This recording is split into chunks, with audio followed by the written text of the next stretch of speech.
20 पर हम लोग कंसिडर करते हैं। ग्रीन हाउस के विषय में निम्नलिखित में से कौन सा एक कथन सही है। इसमें जो है ना स्टेटमेंट दिया ए बी सी डी, ठीक है, इनमें से हमें देखना है कौन सा कथन सही है। हम लोग पहले कथन ए पर कंसिडर करते हैं। कहता सूर्य से आने वाला अपेक्षाकृत लघु तरंगदैर्घ्य, लघु तरंगदैर्घ्य मतलब शॉर्ट वेवलेंथ वाले, अवरक्त मतलब इंफ्रारेड, शॉर्ट वेवलेंथ की जो इंफ्रारेड आएंगे कहाँ से, सूरज से, विकिरण ग्रीन हाउस में प्रवेश कर सकता है, मतलब ये एंटर कर सकता है। अगर ग्रीन हाउस जो आर्टिफिशियल ग्लास में हम लोग ग्रीन हाउस का प्लांट बनाते हैं, तो उस ग्रीन हाउस के जो आर्टिफिशियल जो प्लांट होगा, उस प्लांट में जो ग्लासेस के बने होते हैं प्लांट, उसके अंदर में हम लोग जो टमाटर उगाएंगे या बैगन उगाएंगे ठंडे मुल्क में, तो वहाँ पर जो है वो एंटर कर सकते हैं। कौन सा एंटर कर सकते हैं, सूरज के आने वाली जो लघु तरंगदैर्घ्य वाले जो अवरक्त किरणें वो प्रवेश करेंगे और उसको वार्म रखेंगे। किसको, जो प्लांट होंगे, उस प्लांट के अंदर का जो इन्वायरमेंट होगा, मतलब ग्रीन हाउस प्लांट जो होंगे उसके इन्वायरमेंट जो होगा, उस इन्वायरमेंट को वार्म रखेंगे ताकि हम लोग टमाटर, बैगन या और आलू, इस तरह की जो भी चीज़ें वहाँ पर ठंडे जलवायु वाले जो जगह है वहाँ पर इसकी खेती किया जा सकता है।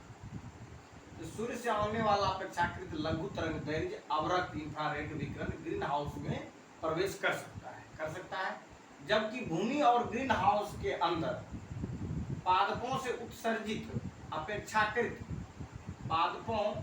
उत्सर्जित अपेक्षाकृत लंबी तरंगदैर्घ्य अवरक्त इंफ्रारेड विकिरण वापस कांच के पार नहीं जा सकता।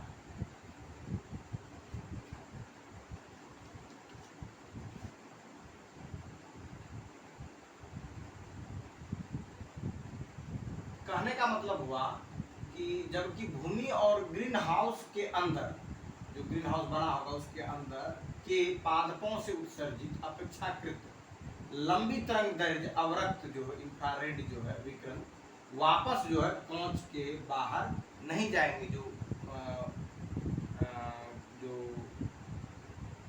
पृथ्वी से जो लौट करके जाएगी या जो धरातल से जो लौट करके जाएगी इंफ्रारेड, जो कि लंबी हो जाएगी कंपेयर टू लघु तरंग की अपेक्षा, तो वो पुनः वापस जो है नेचर्स में, प्रकृति में लौट करके नहीं जा पाती है, वो ट्रैप हो जाती है और जिसके कारण गर्म रहती है। तो स्टेटमेंट ए जो है सही है।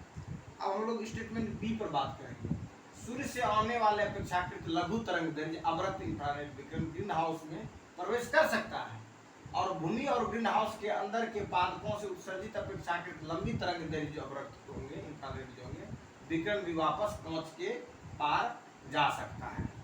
ये जो है गलत हो जाएगा, क्योंकि ये इसकी अपेक्षाकृत जो उत्सर्जित होंगे वो लौट करके नहीं जा पाएंगे। भूमि और ग्रीन हाउस के अंदर के जो पादप होंगे उस पर जो पड़ेंगे लाइट, अपेक्षाकृत लंबी तरंगदैर्घ्य अवरक्त जो विकिरण है वापस कांच पर बाहर नहीं जा सकता है।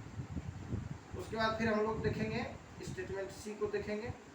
सी कहता है कि सूर्य से आने वाले अपेक्षाकृत लघु तरंगदैर्घ्य अवरक्त इंफ्रारेड विकिरण ग्रीन हाउस में प्रवेश नहीं कर सकता है, जबकि भूमि और ग्रीन हाउस के अंदर के पादपों से उत्सर्जित अपेक्षाकृत लंबी तरंगदैर्घ्य अवरक्त इंफ्रारेड विकिरण वापस कांच को पार कर सकता है। ये भी गलत है, ये भी गलत है, क्योंकि सूर्य से आने वाले अपेक्षा लघु जो इंफ्रारेड है जो है प्रवेश कर सकता है, यहाँ लिखा हुआ नहीं कर सकता। तो इसका हाफ स्टेटमेंट जो क्या है, गलत है।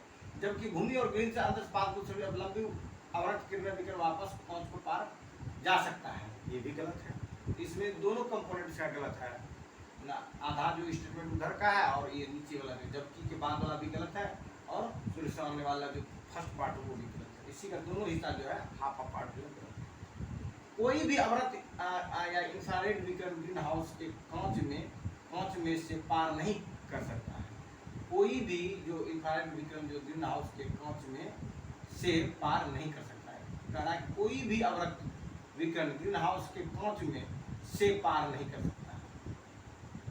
ये भी स्टेटमेंट क्या है, गलत है। कोई भी अवरक्त इंफ्रारेड विकिरण जो ग्रीन हाउस के कांच में से पार नहीं कर सकता। पार कर सकता है जब एंट्री करेगा तो करता है, लेकिन बाहर निकलने की बात होती है चेक कर लीजिए।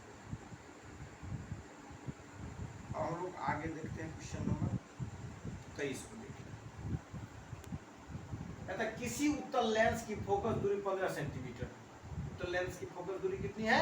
15 सेंटीमीटर। इस लेंस के सामने कितनी दूरी पर किसी वस्तु को रखी जाए कि उस वस्तु का समान आकार का वास्तविक प्रतिबिंब बने। समान आकार का जो वास्तविक प्रतिबिंब बनेंगे तब बनेंगे जब वस्तु कहां पर हो? जब वस्तु सेंटर ऑफ कर्वेचर पर, सेंटर ऑफ कर्वेचर पर हो। तो सेंटर ऑफ कर्वेचर और सेंटर ऑफ लाइट मतलब प्रकाश केंद्र और जो वक्र केंद्र है दोनों के बीच की दूरी वक्रता त्रिज्या कहते हैं। और ये जो होती है फोकस से दुगुनी होती है। फोकस कितना? 15 सेंटीमीटर। तो वक्रता त्रिज्या की लंबाई कितनी जगह? 30 सेंटीमीटर। तो वक्रता त्रिज्या पर जब कोई वस्तु स्थापित करेंगे किसी उत्तल लेंस के अक्ष पर तो उसकी जो प्रतिबिंब जो बनेगी उतनी ही बड़ी बनेगी जितनी बड़ी वस्तु है, और वो वास्तविक बनेगी और उल्टा बनेगा। तो ये जो ऑप्शन उसका इसका जाएगा सी हो जाएगा। साइज जो है बराबर होगा और जितनी दूरी पर बनेगा, जितनी दूरी पर वस्तु रखा गया 30 सेंटीमीटर पर है सेंटर ऑफ कर्वेचर पर, उतनी ही दूरी पर उसको जो है उसका इमेज बनेगा, उसी जगह बनेगा। मतलब जो लेंस का जो इमेज बनेगा उतनी ही दूरी बनेगा जितनी दूरी पर क्या है?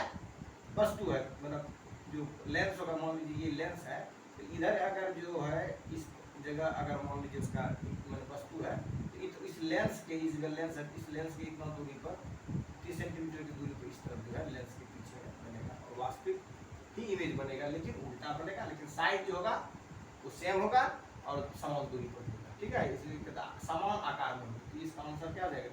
सी हो जाएगा।